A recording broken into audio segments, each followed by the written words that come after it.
Shalom pessoal, tudo bem? Fazer um estudo breve aqui, um shiur breve sobre a Parashá Selá, né? Que é a Parashá atual de pontos que eu achei muito interessante aqui no Humash. Então vamos lá, vou começar falando aqui, né?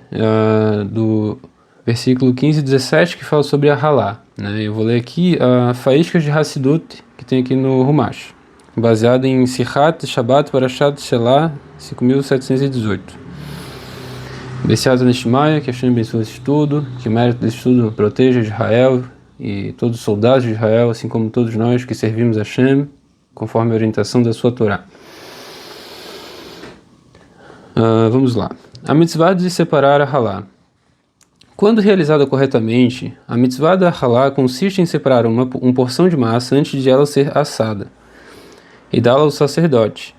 Porque então o versículo 19 declara que quando vocês comerem do pão da terra, vocês separarão uma porção para Deus, se a mitzvah é feita com a massa antes de comê-la?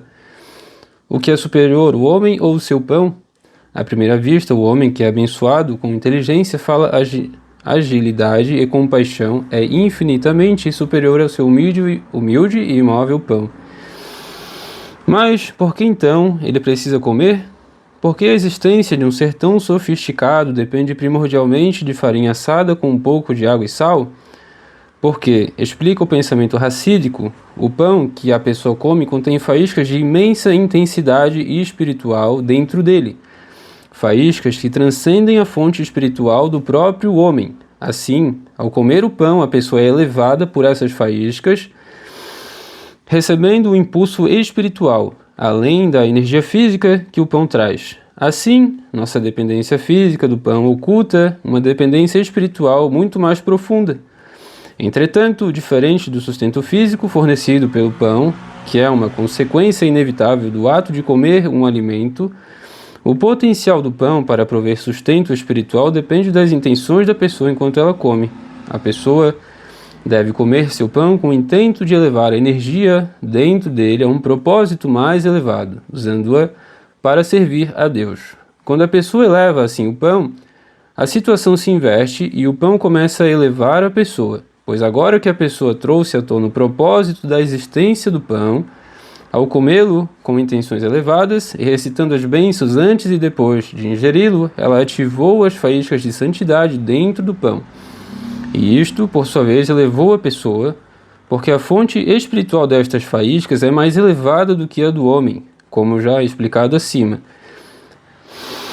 No entanto, isto sugere a pergunta de onde a pessoa deriva a inspiração e, de fato, a habilidade para realizar a fase inicial da elevação do pão?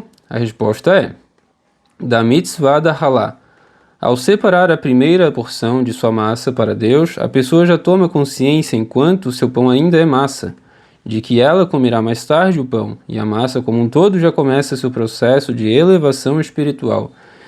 Nós agora podemos entender que o versículo 19 descreve não o método, mas o objetivo de separar a halá, que mais tarde, quando vocês comerem do pão da terra, este será elevado para Deus. Muito interessante, né, pessoal? Para ver como é importante também a gente fazer a brachá antes e depois de comer o alimento, né? Conforme todas as orientações, é claro, né, dos rabinos, dos sadiquim, em relação a como se fazer a brachá, né, em quais circunstâncias ou locais, né?